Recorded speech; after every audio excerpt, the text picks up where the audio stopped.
یعنی خدا تعالی تک پہنچنے کے طریقے۔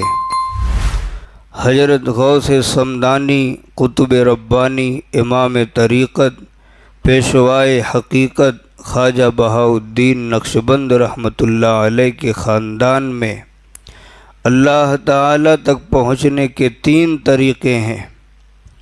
اول رابطہ، دوم ذکر، سوم مراقبہ۔ سب سے پہلی چیز رابطہ۔ فرمایا طالب صادق کو لازم ہے کہ پہلے اپنے عقیدے کو اہل سنت والجماعت کے عقائد کے مطابق درست کرے اور نیک عمل اور سنت اور سلف صالحین رضوان اللہ علیہم اجمعین کی پیروی کرے، اور جو باتیں منع اور مکروہ ہیں ان سے بچے۔ اس کے بعد اپنا مقصود دوام عبودیت یعنی دوام حضور حق سبحانہ تعالی سے حاصل کرے، اور دوام حضور کا حاصل ہونا سوائے رابطہ کے ممکن نہیں ہے۔ رابطہ کے معنی روحانی اور باطنی نسبت اور تعلق کے آتے ہیں، اور وہ ایسے پیر طریقت کی صحبت اور ہم نشینی حاصل کرنے سے پیدا ہوتا ہے جو مقام مشاہدہ تک پہنچا ہوا ہو اور تجلیات ذاتیہ سے متحقق ہو۔ اس کا دیکھنا ہم الذین اذا رؤوا ذکر اللہ کا حکم رکھتا ہو۔ سبحان اللہ، کیا فرمایا ہے مولانا روم نے، ہر کے خواہد ہم نشینی با خدا، او نشینت در حضور اولیاء۔ اگر تو چاہے ہم نشینی با خدا، ہم نشیں ان کا ہو تو اے باصفا۔ ان کی صحبت مردہ کو زندہ کرے، زندہ ایسا ہو نہ پھر ہرگز مرے۔ ان کی صحبت دیو کو کر دے ملک، ہے اثر صحبت میں ان کی یاں تلک۔ ان کی صحبت میں ہو عالم جاہلاں، یعنی وہ ہو بہتر اسد عالماں۔ ان کی صحبت میں نہیں آتا شقی، یہ خبر دی مصطفیٰ نے اے تقی۔ بزرگوں نے کہا اصحبوا مع اللہ فإن لم تطیقوا فمع من یصحب مع اللہ۔ اللہ تعالیٰ کے ساتھ صحبت اختیار کرو، اگر تم یہ طاقت نہیں رکھتے تو ان لوگوں سے صحبت حاصل کرو جو اللہ تعالیٰ کے ساتھ صحبت رکھتے ہیں، یعنی جن کو بباعث حب ذاتی کے درگاہ الہی میں درجہ قرب حاصل ہے۔ اگر ایسے لوگ کسی کو اپنی توجہ سے باطنی بخشش کریں تو جلدی مقام مشاہدہ تک پہنچا سکتے ہیں، کیونکہ ان کا دیکھنا اللہ کے ذکر کرنے کا فائدہ دیتا ہے، اور ان کی صحبت اللہ تعالیٰ کی صحبت کا نتیجہ دیتی ہے۔ جب کسی ایسے عزیز کی صحبت حاصل ہو کہ اس کے دیکھنے اور پاس بیٹھنے میں خدا یاد آئے تو جس قدر ہو سکے اس کو نگاہ رکھے، اور موجود ہو تو اس کے دونوں ابروؤں کے درمیان نظر رکھے، اور ایسا رابطہ کرے کہ سوائے اس عزیز کے کسی اور کی ہستی نہ رہے، اور اس کی صورت کو پیش نظر کر کے کسی حال میں اس کو نہ بھولے۔ اس فعل سے مرید کے باطن میں یکایک محبت کی آگ بھڑک اٹھتی ہے اور ما سوی اللہ کو جلا کر راکھ کر دیتی ہے۔ اس میں جس قدر ہو سکے اپنی پیر سے محبت پیدا کرے، اور ہر بات اور ہر امر، عبادت اور عادت میں اس کی اطاعت کرے، تاکہ رابطہ غالب ہو اور بے خودی میں آ کر اپنے آپ کو عین پیر جاننے لگے، تو اس میں جذب اور شوق اور گریہ حاصل ہو جاتا ہے۔ مولانا جامی اپنے کسی مختصر رسالے سلوک میں فرماتے ہیں کہ مجھ کو بیعت کے بعد ایسا قوی جذبہ حاصل ہوا تھا کہ سکر و غیبت میں فنا ہو جاتا تھا۔ کہتے ہیں کہ اس حالت میں جو شخص آپ کی دست بوسی کرتا تھا بے ہوش ہو کر گر جاتا تھا۔ حضرت خواجہ عبید اللہ احرار رحمۃ اللہ علیہ گاہے گاہے ذکر رابطہ میں یہ شعر پڑھتے تھے، جائے کن در اندر ارو نہا خیش را، دور کن ادراک غیر اندیش را۔ کسی نے شوق میں آ کر یہ کہا ہے، در و دیوار چوں آئینہ شد از کثرت شوق، ہر کجا می نگرم روئے ترا می بینم۔ اور حضرت شاہ ولی اللہ محدث دہلوی رحمۃ اللہ علیہ اور جمہور مشائخ کا اس پر اتفاق ہے کہ فنا فی الشیخ ہونا بھی فنا فی اللہ ہے، بلکہ اعظم فنا فی اللہ ہے۔ شیخ عبد الرحیم رحمۃ اللہ علیہ فرماتے ہیں کہ اول تجلی ذات و صفات پیدا کرو تاکہ دونوں جہاں سے نجات پاؤ۔ اگر یہ نہ ہو سکے تو ان شخصوں سے رابطہ پیدا کرو جو شہود ذات سے واصل ہو کر ما سوائے حق سے نجات پا گئے ہیں۔ ایسے شخصوں کی توجہ سے جلدی مقصود حاصل ہو جاتا ہے جو سالہ سال کے مجاہدوں اور ریاضتوں سے حاصل نہیں ہوتا۔ یہی لوگ صادقین ہیں جن کی صحبت میں رہنے کا قرآن کریم کی اس آیت میں حکم آیا، یا ایھا الذین آمنوا اتقوا اللہ وکونوا مع الصادقین۔ صادقین جو ہے لفظ قرآن میں حق نے فرمایا انہی کی شان میں، گر تو چاہے وصل حق اے بے خبر، کاملوں کا خاک پا ہو سر بسر۔ اس صفت کا گر ملے تجھ کو گدا، اس کے اوپر جان و دل سے ہو فدا۔ جب تلک ان کا نہ ہوگا خاک پا، راز حق ہرگز نہ ہوگا تجھ پہ وا۔ ان کے ظاہر پر نہ ہرگز کر نظر، نور باطن ان سے حاصل کر پسر۔ یعنی ظاہر میں بری ہے ان کی چال، پر نہیں واقف ہے تو اے خوش خصال۔ ان کے ظاہر میں اگر کچھ ہو خلل، تو نہ کرنا اس پہ کچھ ہرگز عمل۔ ملت عشق از ہما دینا جدست، عاشقاں را مذہب و ملت جداست۔ خضر و موسیٰ کا تو قصہ پڑھ عزیز، تاکہ ہو اس راز سے تجھ کو تمیز۔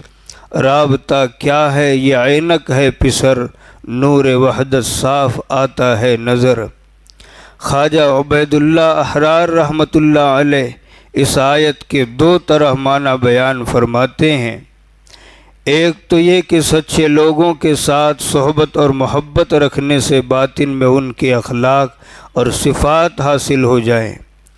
دوسرا یہ کہ اپنے مرشد سے محبت پیدا کرے اور ایسا طریقہ اختیار کرے کہ ہمیشہ کی صحبت حاصل ہو۔ اس صورت میں ہر وقت آنکھوں کے سامنے رکھنا ضروری نہیں ہے، بلکہ صورت سے معنی کی طرف رجوع کرنا چاہیے تاکہ محبت اور مقصد اعلیٰ حاصل ہو۔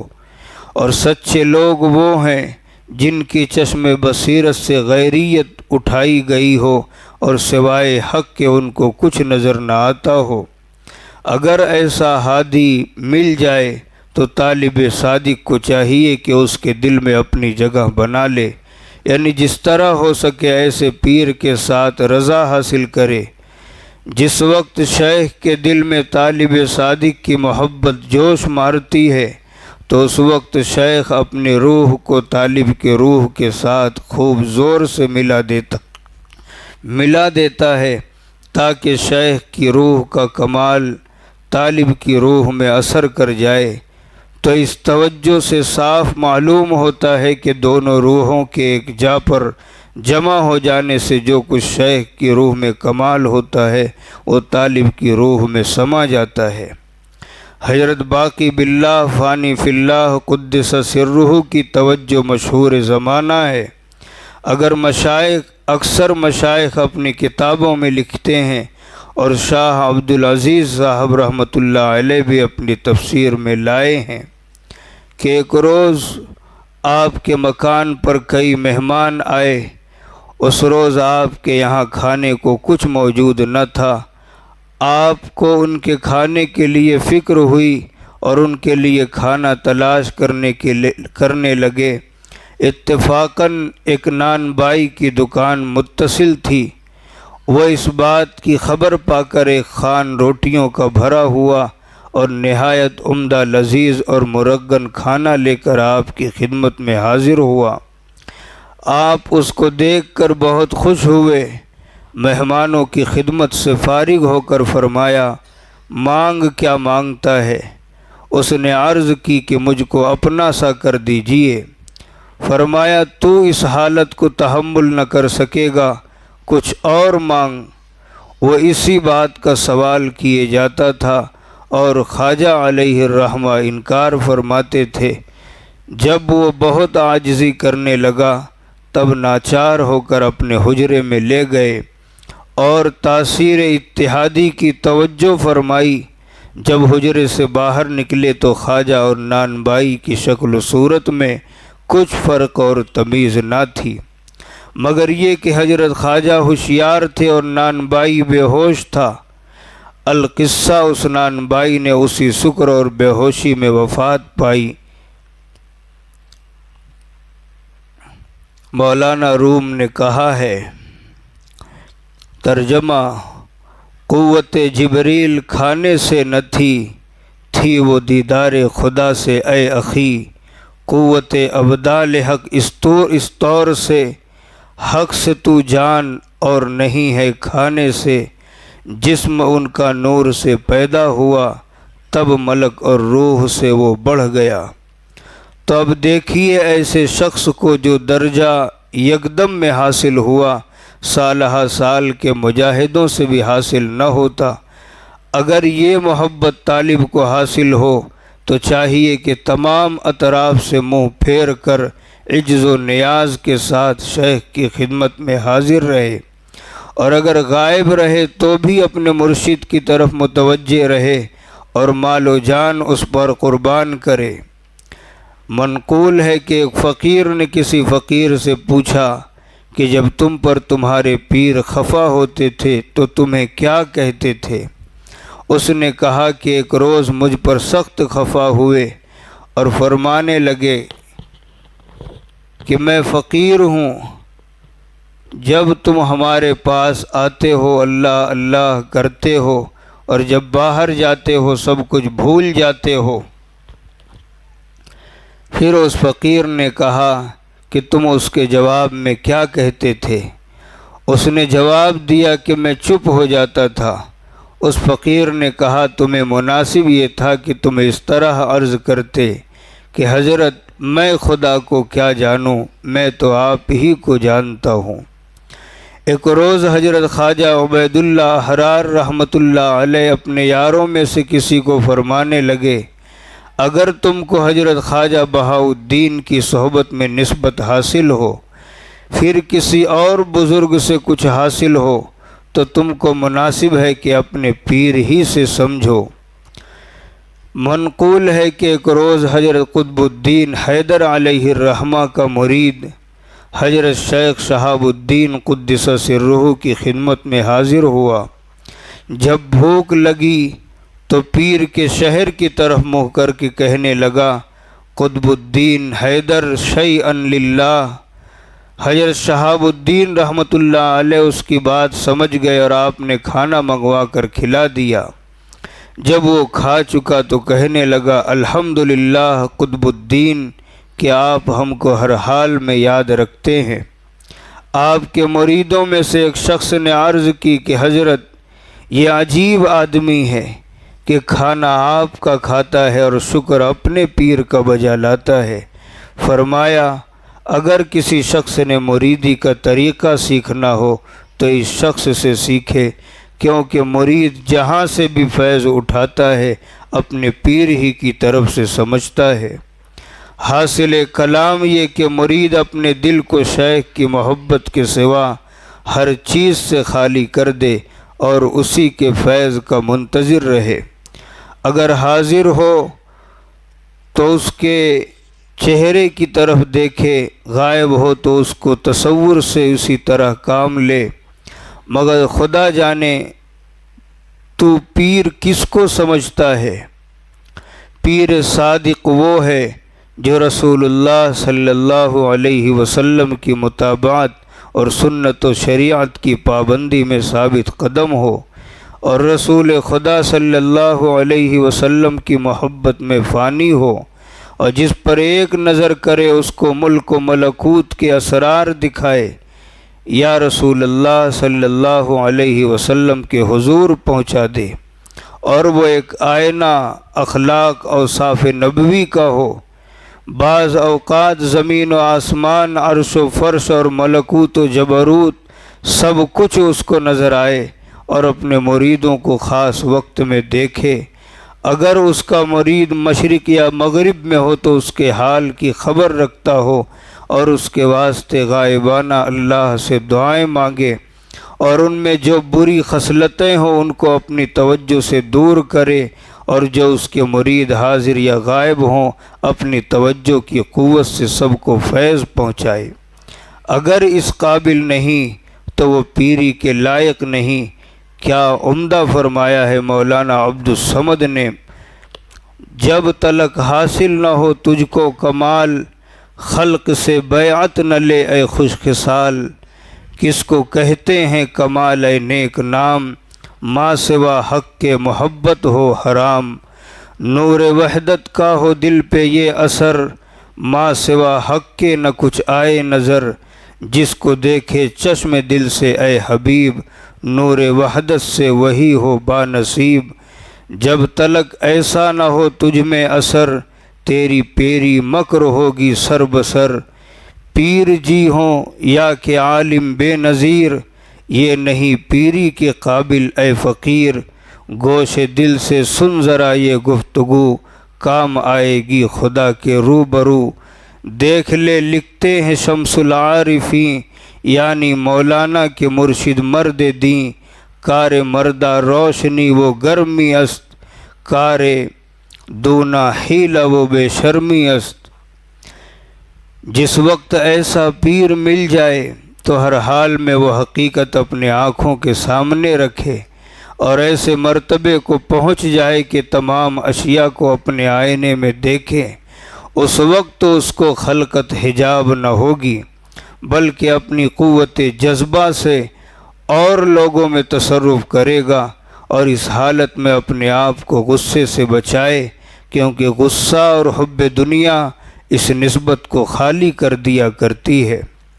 اگر نسبت میں قصور ہو جائے اور قبض ہو جائے تو ٹھنڈے پانی سے غسل کرے، اگر اس سے بھی نسبت حاصل نہ ہو 2 رکعت نماز پڑھے اور توبہ میں مشغول ہو، اگر اس سے بھی نسبت حاصل نہ ہو تو آب رواں پر جائے اور سبزے پر نظر ڈالے، پھر ذکر میں مشغول ہو اور بہت زور سے سانس نکالے، اور پھر تصور شیخ کی طرف متوجہ ہو، اور تصور شیخ کو خدا کی صفت سمجھے، یہ نہ سمجھے کہ اس ذات پاک نے اس میں حلول کیا ہے، بلکہ وہ ذات پاک صورت اور مثال سے پاک ہے، اور جو چیز ذہن میں آئے اس سے وراء الورا ہے۔ اس میں جس قدر طالب اپنے پیر سے محبت رکھے گا اسی قدر فیض پائے گا، اور تجربے سے بھی معلوم ہوا ہے کہ یہ راستہ سب راستوں سے نزدیک ہے۔ اس وقت مجھے اپنے مولانا و مرشدنا و ہادینا کے اوصاف حمیدہ لکھنے پر جوش آ رہا ہے۔ میں قربان جاؤں آپ کے نام نامی پر کہ جس کی محبت نے دل میں جوش کیا ہوا ہے۔ عقل تو یہی کہتی ہے کہ منہ سے ان کا سخن برہنہ نہ کر، مگر جان کہتی ہے کہ میں بھوکی ہوں۔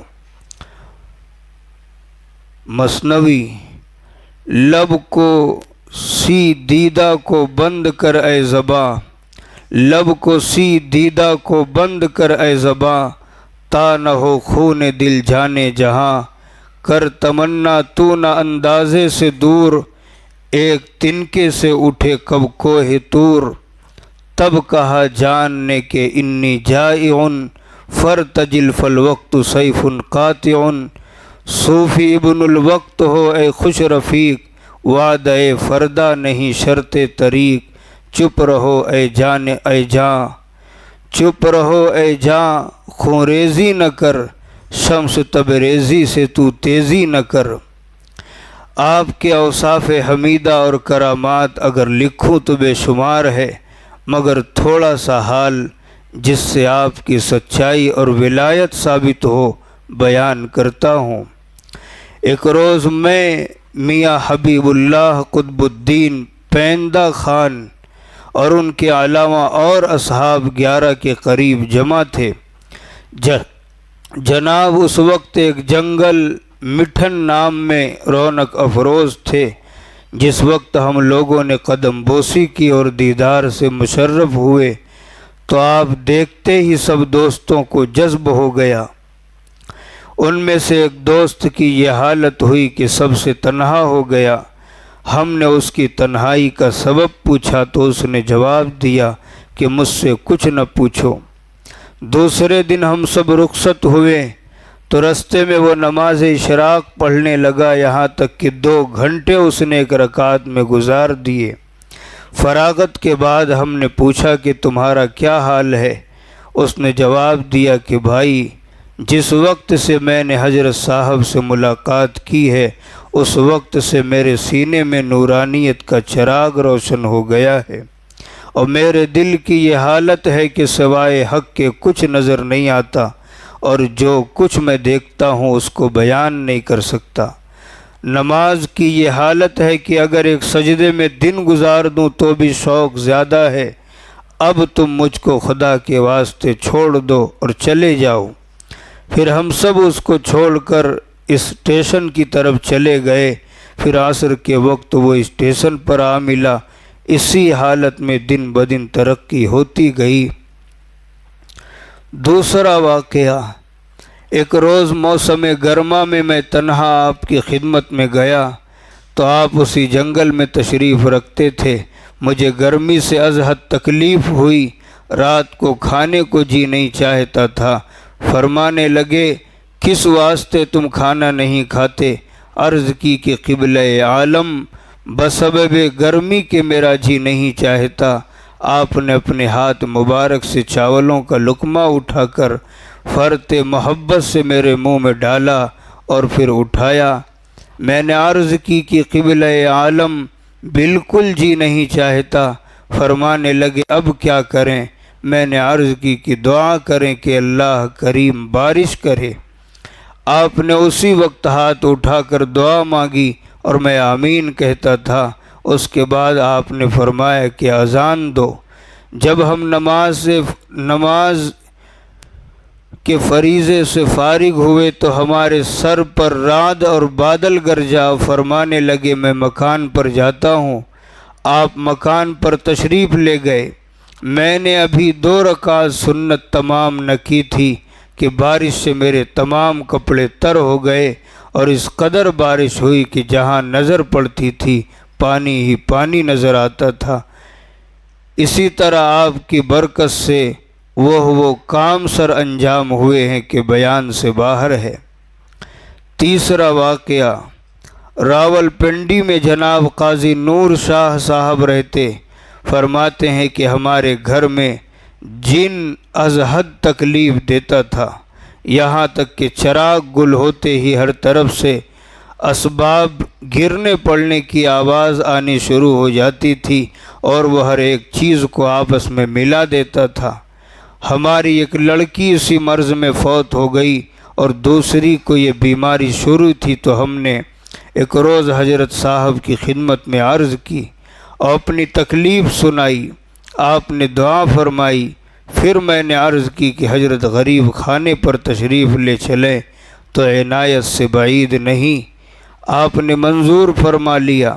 جس وقت آپ کا قدم مبارک گھر میں پڑا، جن جاتا رہا۔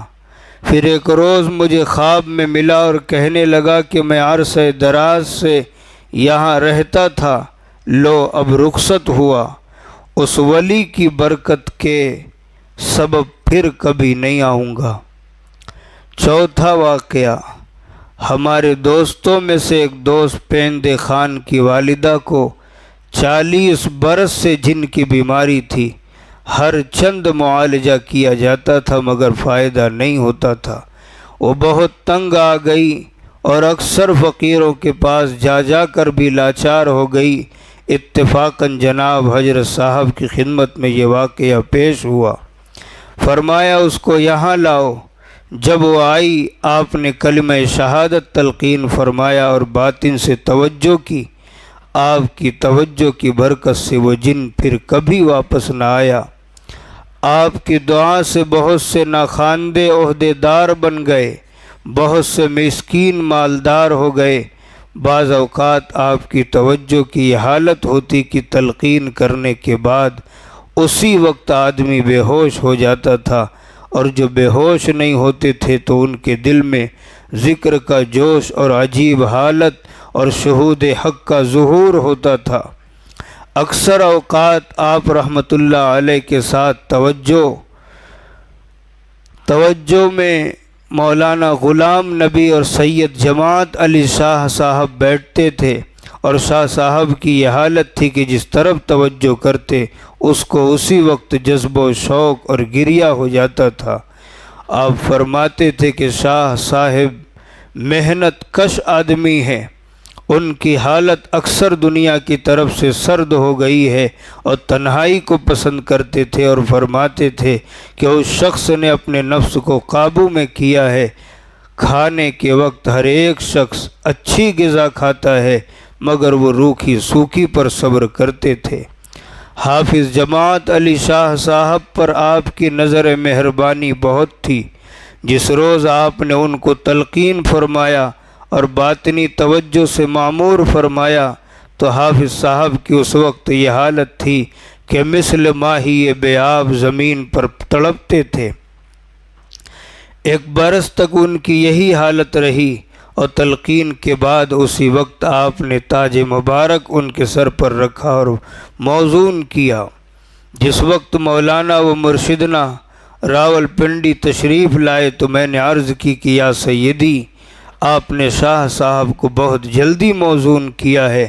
فرمایا میں حکم کا بندہ ہوں، اور نیز شاہ صاحب کی محبت اور علم و حلم مجھ کو پسند آیا ہے، اور مجھ کو فرمانے لگے کہ شاہ صاحب کی حالت دیکھو گے، اور ایک اور شخص کی نسبت فرمانے لگے یہ میرے فرزند ہیں، اور یہ بھی فرمایا کہ اگر ان کے ساتھ کوئی حسد کرے گا تو میرے ہی ساتھ حسد کرے گا۔ پھر شاہ صاحب موصوف نے آپ کے ساتھ محبت اور خدمت اس درجہ تک کی کہ اگر کوئی شخص آپ سے بیعت ہونے کے لیے آتا تو فرماتے کہ شاہ صاحب ان کو رستہ بتا دو، اور فرماتے کہ جس شخص نے شاہ صاحب سے بیعت کی اس نے ہماری بیعت کی۔ اب دیکھیے کہ آپ کی توجہ اور مہربانی نے کیا کیا ظہور کیے ہیں۔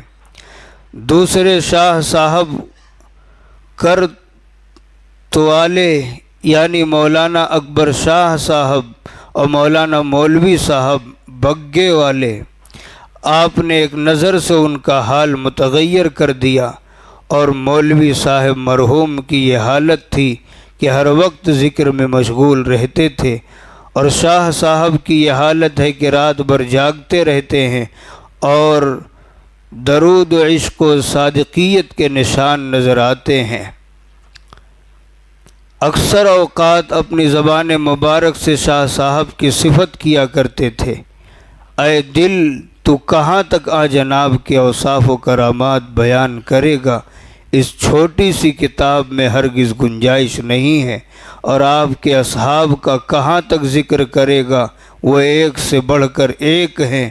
آپ کا خلق عظیم اس قدر تھا کہ ہر ایک یار یہی سمجھتا تھا کہ جس قدر آپ کی محبت میرے ساتھ ہے شاید ہی دوسرے کے ساتھ ہو۔ جو آپ کو دیکھتا تھا بول اٹھتا تھا ھذا ولی اللہ، کہ اللہ کا دوست ہے اور ولی ہے، پس تیرے جیسا ناچیز شخص سے آج جناب کے اوصاف بیان ہو سکتے ہیں۔